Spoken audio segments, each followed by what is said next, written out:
Exam guts में आप सभी का एक बार फिर से स्वागत है। इस वीडियो में है प्रैक्टिस सेट 5 जो कि है बिहार दरोगा पीटी एग्जाम जो होने वाला है उसके लिए, बीपीएससी ऑडिटर जो एग्जाम होने वाला है उसके लिए, बीपीएससी सीडीपीओ का जो एग्जाम होने वाला है उसके लिए, जीपीएससी का पीटी जो होने वाला है उसके लिए, और यूपी एसआई और डीएफसीसीआई जैसे एग्जाम के लिए प्रैक्टिस सेट 5 लेके आया है। इस चैनल पर आपको इसके पहले 4 प्रैक्टिस सेट अपलोड हो गए हैं और उसके लिए प्लेलिस्ट में एक चैनल है practice set BRSIPD oblique BPSC CDPO BPSC auditor इस तरह करके बना हुआ है, तो उसमें आप जाके इसके पहले का 4 भी प्रैक्टिस सेट कर सकते हैं। और अगर आपको इसका प्रैक्टिस सेट का पीडीएफ चाहिए, आप खुद से टेस्ट लगाना चाहते हैं, तो आपको डिस्क्रिप्शन में लिंक मिलेगा, वहाँ से जाकर आप टेलीग्राम चैनल ज्वाइन कर लीजिए। Exam guts Telegram channel description के द्वारा, उसके बाद वहाँ से पीडीएफ डाउनलोड कर लीजिए। चलिए क्वेश्चन स्टार्ट करते हैं। आपसे रिक्वेस्ट है इस वीडियो को पूरा का पूरा देखा कीजिए आप लोग। 50 क्वेश्चन आपको जो है मुश्किल से 15 मिनट में रिवाइज हो जा रहा है, तो इसके कम बात नहीं है। तो चलिए, सबसे पहला क्वेश्चन है, देश के पहले 3D प्रिंटेड मकान को किस संस्थान ने विकसित किया है? तो ऑप्शन है IIT Madras, IIT Delhi, IIT Roorkee और IIT मंडी हिमाचल प्रदेश। तो देखिए इसका सही आंसर जो है वो है IIT मद्रास। उसके बाद दूसरा क्वेश्चन है, चांडलर गुड गवर्नमेंट इंडेक्स 2021 में भारत किस स्थान पर रहा? तो ऑप्शन है 19वें, 29वें, 39वें और 49वें। तो इसका सही आंसर जो है वो है 49वें। क्वेश्चन नंबर 3, हाल ही में क्रिकेटर पैट कमिंस ने पीएम केयर्स फंड में $50,000 दान किए हैं, वे किस देश से संबंधित हैं? तो ऑप्शन है इंग्लैंड, आयरलैंड, ऑस्ट्रेलिया, दक्षिण अफ्रीका। तो इसका सही आंसर जो है वो है सी, ऑस्ट्रेलिया। ऑस्ट्रेलिया के क्रिकेटर पैट कमिंस ने पीएम केयर्स फंड में $50,000 दान दिया है कोविड के मदद को लेकर। कोविड से संक्रमित जो इंडिया में बहुत ज़्यादा केस है और बहुत ज़्यादा स्थिति यहाँ पे खराब है, उसको लेकर के मदद किया है पैट कमिंस ने। क्वेश्चन नंबर 4, हाल ही में वैज्ञानिकों में मिल्की वे आकाशगंगा में सबसे छोटे ज्ञात ब्लैक होल की खोज की है, इसका नाम क्या रखा गया है? तो ऑप्शन है ए है हॉकिंस, बी है यूनिकॉर्न, सी है टार्जन, डी है स्कीड। तो इसका सही आंसर जो है वो है बी, यूनिकॉर्न। क्योंकि सबसे आकाशगंगा में जो सबसे छोटे ब्लैक होल को खोजा गया उसका नाम रखा गया है यूनिकॉर्न। क्वेश्चन नंबर 5 है, किस देश ने भारत से आने वाले सभी राष्ट्रीय एवं अंतर्राष्ट्रीय विमानों पर प्रतिबंध लगा दिया है?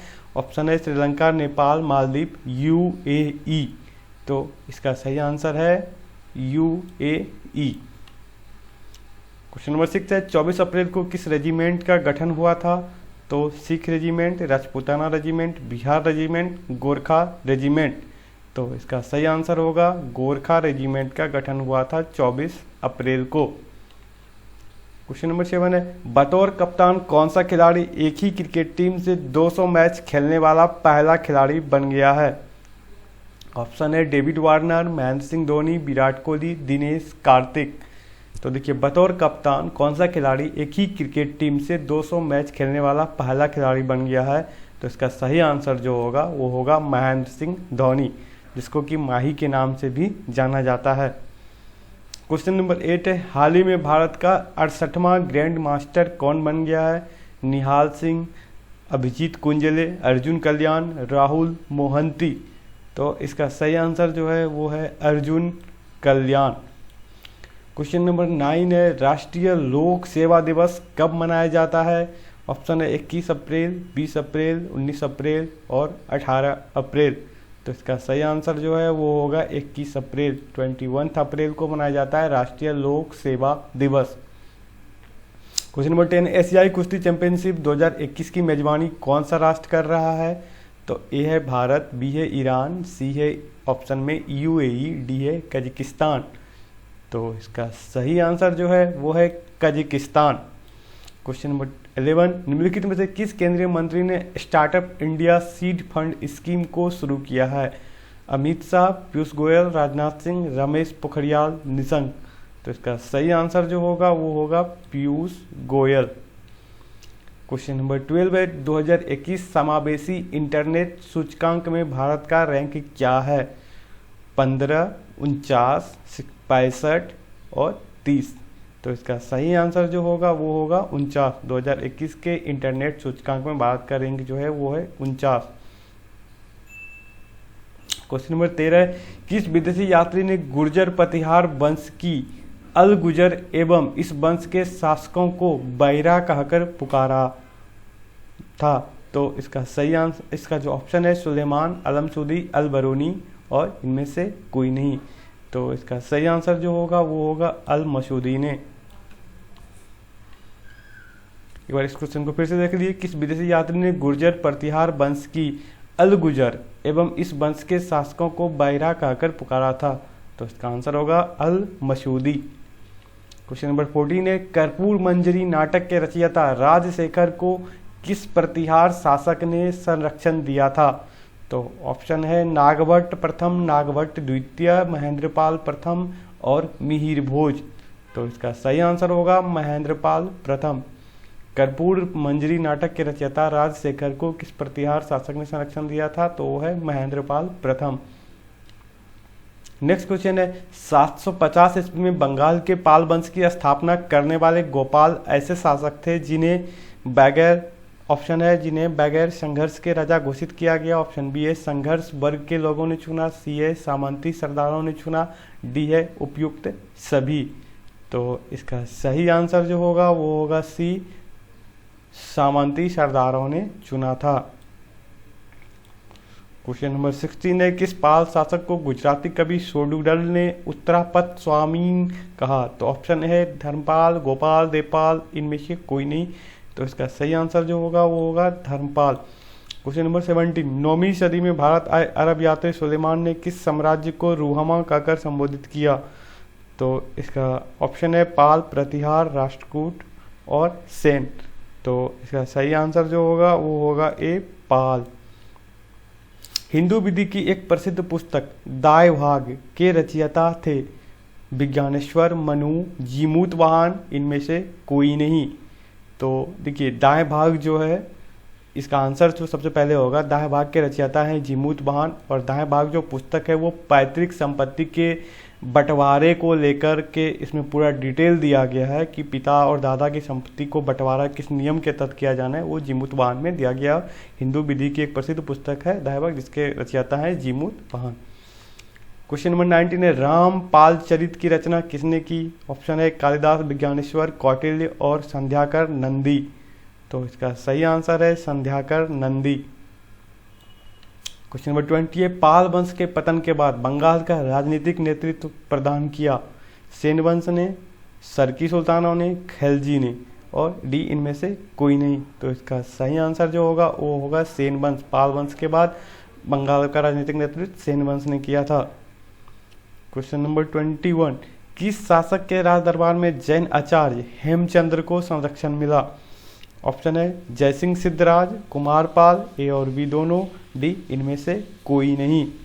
तो इसका सही आंसर जो होगा सी, ए और बी दोनों, यानी जयसिंह सिद्धराज और कुमारपाल। क्वेश्चन नंबर 22, वह प्रथम भारतीय शासक कौन है जिसने तुर्क आक्रांता मोहम्मद गोरी का सामना हुआ, जिससे इसको एक बार फिर से सुन लीजिए। वह प्रथम भारतीय शासक कौन है जिससे तुर्क आक्रांता मोहम्मद गोरी का सामना हुआ और जिसने मोहम्मद गोरी को परास्त किया? तो ऑप्शन है भीम 1, भीम प्रथम, भीम द्वितीय, कुमारपाल, जयसिंह सिंहराज। तो इसका सही आंसर जो होगा वो होगा भीम द्वितीय। क्वेश्चन नंबर 23 है, किस शासक ने कालिंजर के अजय दुर्ग का निर्माण कराया? नानुक चंदेल, यशोवर्मा, धंगदेव और गंडदेव। तो इसका सही आंसर जो होगा वो होगा धंगदेव। कालिंजर के अजय दुर्ग का निर्माण धंगदेव के द्वारा कराया गया है। क्वेश्चन नंबर 24 है, निम्नलिखित में वो कौन सा संवत है जो कलचुरियों द्वारा प्रयुक्त किए जाने के कारण कलचुरी संवत भी कहलाता है? तो ऑप्शन है विक्रम संवत, शक संवत, त्रैकूट संवत, इनमें से कोई नहीं। तो इसका सही आंसर जो होगा वो होगा सी, त्रैकूटक संवत। त्रैकूटक संवत को कलचुरियों द्वारा प्रयुक्त किए जाने के कारण कलचुरी संवत भी कहा जाता है। क्वेश्चन नंबर 25 है, नैषेध रचित व खंडन खंड खाद्य के रचयिता श्रीहर्ष किस शासक के राज्य कवि थे? ऑप्शन ए पृथ्वीराज तृतीय, कुमारपाल, चंद्रदेव और जयचंद्र। तो इसका सही आंसर जो होगा वो होगा जयचंद।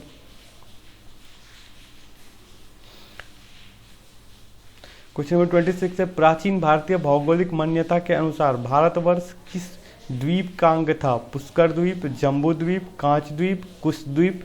तो इसका सही आंसर जो होगा वो होगा बी, जम्बू द्वीप। और इसको तो आप रामायण के टाइटल सॉन्ग जो है उसमें भी आप सुन सकते हैं, जम्बू द्वीपे भारत खंड। तो ये तो आपको वहाँ से भी याद होना ही रहना ही चाहिए। प्राचीन भारतीय भौगोलिक मान्यता के अनुसार भारतवर्ष किस द्वीप का अंग था? तो जम्बू द्वीप का अंग था। क्वेश्चन नंबर 27, आर्यों ने भारत में किस दर्रे से होकर प्रवेश किया था? ऑप्शन है खैबर दर्रा, बोलन दर्रा, काराकोरम दर्रा और सिपकिल्ला दर्रा। तो इसका जो सही आंसर होगा वो होगा आपका ए, खैबर दर्रा के द्वारा आर्य जो है प्रवेश किया था भारत में। हिमाचल प्रदेश में स्थित दर्रा है। ऑप्शन है सिपकिल्ला, जोजिला, नाथुला, जलेपला। तो 28 का जो सही आंसर होगा वो सिपकिल्ला दर्रा होगा। सिपकिल्ला, बड़ा लोचा, सिपकिल्ला दर्रा, बड़ा लाचा दर्रा और रोहतांग दर्रा, ये तीनों हिमाचल प्रदेश में है।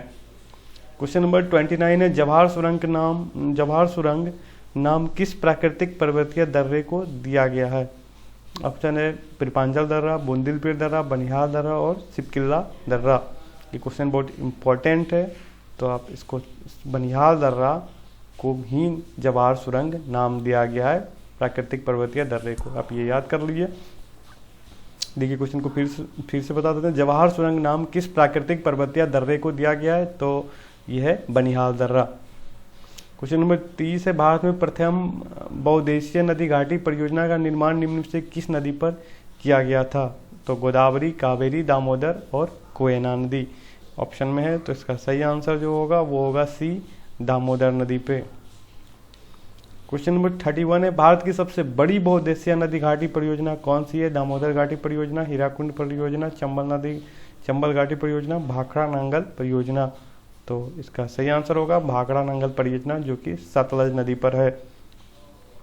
क्वेश्चन नंबर 32 है, देश के पर्वतीय क्षेत्रफल पर किस प्रकार के वन पाए जाते हैं? पर्वतीय वन, उष्णार्ध सदाबहार वन, आर्द्र मानसूनी वन और उष्णार्ध पतझड़ वन। तो इसका सही आंसर जो होगा वो होगा उष्णार्ध पतझड़ वन। देश के सार्वत्रिक क्षेत्रफल पर किस प्रकार के वन पाए जाते हैं? तो आंसर होगा उष्णार्ध पतझड़ वन। क्वेश्चन नंबर 33 है, बी आर अम्बेडकर और महात्मा गांधी के मध्य सन 1932 में हस्ताक्षरित पूना समझौते में प्रावधान था। क्या प्रावधान था? तो ऑप्शन देखिए, भारत के लिए डोमिनियन स्थिति बनाए जाने का। ऑप्शन बी है मुसलमानों के लिए पृथक निर्वाचन क्षेत्र का। ऑप्शन सी है निम्न वर्गों के लिए पृथक निर्वाचन क्षेत्र का।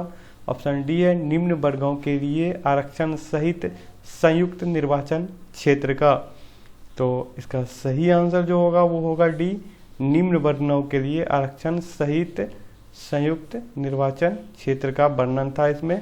यानी इसमें जो वर्णन था हस्ताक्षरित पुनः समझौते में, ताकि निम्न वर्गों को आरक्षण सहित संयुक्त निर्वाचन क्षेत्र में ही रखा जाए। ऐसे पहले हरिजन को भी मुस्लिम की तरह अलग से आरक्षण देने का जो है प्रावधान अंग्रेजों ने कर दिया था। उनका पॉलिसी ही था कि बांट के सबको अलग करो। तो गांधी जी और अंबेडकर के बीच 1932 में समझौता हुआ, जिसमें निम्न वर्गों के लिए आरक्षण सहित संयुक्त निर्वाचन क्षेत्र में ही उनको कुछ परसेंट जो आरक्षण दिया गया था। क्वेश्चन नंबर 34, निम्नलिखित में से किस अधिनियम द्वारा भारत के गवर्नर जनरल को अध्यादेश जारी करने की शक्ति प्रदान की गई थी? तो ऑप्शन है चार्टर एक्ट 1833, भारतीय परिषद अधिनियम 1861, भारतीय परिषद अधिनियम 1892, भारतीय परिषद अधिनियम 1909। तो इसका सही आंसर जो होगा वो होगा भारतीय परिषद अधिनियम 1861 के द्वारा भारत के गवर्नर जनरल को अध्यादेश जारी करने की शक्ति प्रदान की गई थी। और जो कि अभी अध्यादेश जारी करने की शक्ति इंडियन के कानून में जब देश आज़ाद हुआ तो राष्ट्रपति और राज्यपाल दोनों को दिया गया है। क्वेश्चन नंबर 35 पे, रेगुलेटिंग एक्ट कब पारित किया गया था? ऑप्शन ए है 1773, ऑप्शन बी है 1771, सी है 1785, डी है 1793 ईस्वी में। तो ये है इसका सही आंसर जो होगा वो होगा आपका ये 1773 ईस्वी में। क्वेश्चन नंबर 36 है, भारत के गवर्नर जनरल को किस एक्ट के द्वारा अपनी समिति के निर्णयों को अस्वीकार करने का अधिकार मिला? तो ये है 1733 का रेगुलेटिंग एक्ट, 1784 का पिट्स इंडिया एक्ट, 1786 का अमेंडमेंट एक्ट और 1813 का चार्टर एक्ट। तो इसका सही आंसर जो होगा वो होगा सी, 1786 का अमेंडमेंट एक्ट। 1786 के अमेंडमेंट एक्ट में ये प्रावधान किया गया कि गवर्नर जनरल का जो समिति है उसके वो अगर कोई निर्णय भी कर देता है तो गवर्नर जनरल को ये पास ये अधिकार होगा कि वो उसके निर्णय को माने और नहीं माने, वो स्वीकार भी कर सकता है। क्वेश्चन नंबर 37 है, महारानी विक्टोरिया को भारत की सम्राज्ञी नियुक्त किया गया 1885 ईस्वी में, 1875 ईस्वी में, 1876 ईस्वी में, 1858 ईस्वी में। तो इसका सही आंसर होगा सी, 1876 ईस्वी में। क्वेश्चन नंबर 38 है, सम्राज्ञी विक्टोरिया ने 1858 की घोषणा में भारतीयों को बहुत सी चीजें दिए जाने का आश्वासन दिया था, जिस निम्न आश्वासनों में से कौन सा ब्रिटिश शासन ने पूरा किया था? ये बहुत इंपॉर्टेंट क्वेश्चन है। तो इसमें ये है, रियासतों को हड़पने की नीति समाप्त कर दी जाएगी, देसी राजवाड़ों की यथा स्थिति बनाए रखी जाएगी, भारतीय और यूरोपियन सभी प्रजा को समान व्यवहार मिलेगा, भारतीयों के सामाजिक एवं धार्मिक विश्वासों में कोई हस्तक्षेप नहीं होगा। तो इसका जो पूरा किया गया ये बी किया गया, देसी राजवाड़ों की यथास्थिति बनाए रखी जाएगी। क्वेश्चन ये है कि सम्राज्ञी विक्टोरिया ने 1858 की घोषणा में भारतीयों को बहुत सी चीजें दिए जाने का आश्वासन दिया था, निम्न आश्वासनों में से कौन सा ब्रिटिश शासन ने पूरा किया था? तो पूरा ये किया था, देसी राजवाड़ों की यथास्थिति बनाए रखी जाएगी, और जो ये रियासतों को हड़पने की नीति समाप्त कर दी जाएगी, और ये सब तो नहीं पूरा कर पाया था, लेकिन ये जो है यथास्थिति बनाए रखी जाएगी। क्वेश्चन नंबर 39 है, 1946 का कैबिनेट मिशन 3 मंत्रियों में गठित था, निम्नलिखित में से कौन से इसका सदस्य नहीं था? Lord Pethick Lawrence, A B. Alexander, Sir Stafford Cripps और लॉर्ड एमरी। तो इसका आंसर जो हो जाएगा वो डी हो जाएगा, लॉर्ड एमरी इसके सदस्य नहीं थे, क्योंकि Lord Pethick Lawrence, A B. Alexander और स्टफर्ड क्रिप्स जो है इसके तीनों सदस्य थे। क्वेश्चन नंबर 40, निम्नलिखित में कौन सी मात्रा जड़त्व का माप है? वेग, त्वरण, द्रव्यमान, भार, वजन। तो इसका सही आंसर जो होगा वो होगा सी, द्रव्यमान जो है जड़त्व का माप है। क्वेश्चन नंबर 41 है, ल्यूमेन किसका मात्रक है? ज्योति तीव्रता का, ज्योति फ्लक्स का, उपरोक्त दोनों, इनमें से कोई नहीं। तो ल्यूमेन जो है वो है ज्योति फ्लक्स का। क्यूरी किसकी इकाई है? रेडियोएक्टिव धर्मिता, तापक्रम, ऊष्मा और ऊर्जा। तो ये क्यूरी जो है ये रेडियोएक्टिव धर्मिता की इकाई है। कैंडेला मात्रक है, ज्योति फ्लक्स, ज्योति प्रभाव, ज्योति दाब, ज्योति तीव्रता। तो कैंडेला जो मात्रक है वो ज्योति तीव्रता का है।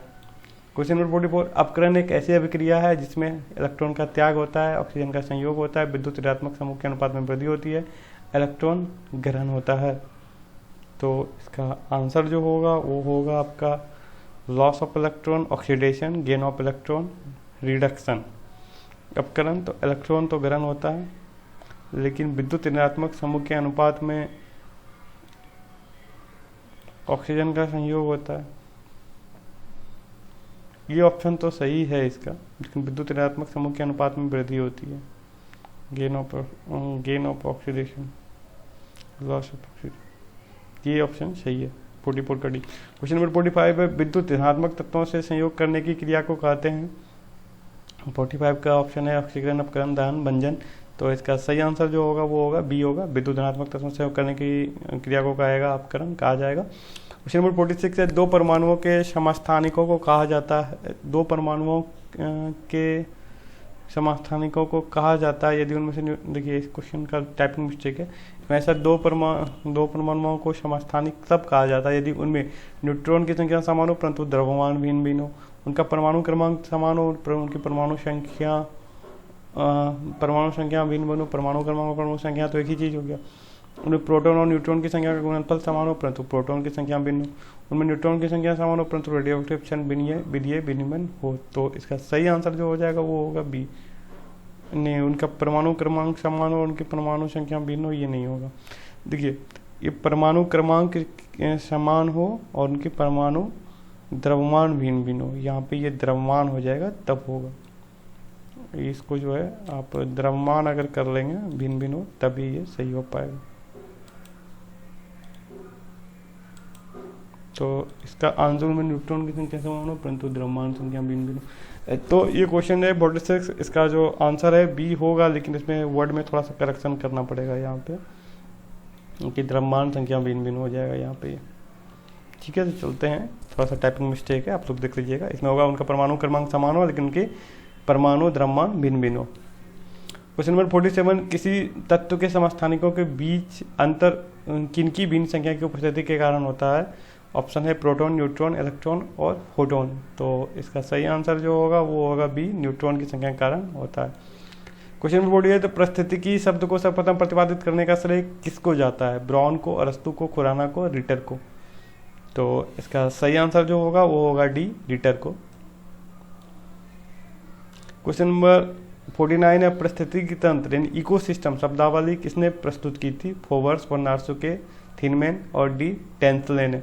तो देखिए, परिस्थितिकी तंत्र इकोसिस्टम जो है वो टेंसले ने किया था, लेकिन अभी आपको जस्ट दिखा है पारिस्थितिकी को सिर्फ रिटर ने किया था, लेकिन पारिस्थितिकी तंत्र जो है उसमें तंत्र अगर ऐड किया जाएगा, जिसको कि इंग्लिश में इकोसिस्टम बोलते हैं, तो उसको टेंसले ने किया था। क्वेश्चन नंबर 50 है, रूस की सांसद का नाम क्या है? ड्यूमा, खुरल, डायट, सोजिम। तो इसका सही आंसर जो होगा वो होगा ड्यूमा संज्ञा परिषद। तो ये सेट कैसा लगा आप कमेंट करके बताइए। आपको और किसी चीज़ का अगर आपको नोट से, जल्दी हम हिस्ट्री को लाने वाले हैं, मॉडर्न हिस्ट्री जो है उसका आपको डिटेल स्टडी, डिटेल लेक्चर इसमें पढ़ाया जाएगा इसी चैनल पर, और वो एनसीईआरटी का सार होगा, मतलब पूरा एनसीईआरटी का कंक्लूजन निचोड़ को नोट्स बना के उसको पढ़ाया जाएगा। तो चलिए, अगर आपको उसका पीडीएफ चाहिए, पीडीएफ में आप खुद टेक्स्ट लगाना चाहते हैं तो टेलीग्राम चैनल ज्वाइन कर लीजिए, वहाँ से मिल जाएगा आपको पीडीएफ।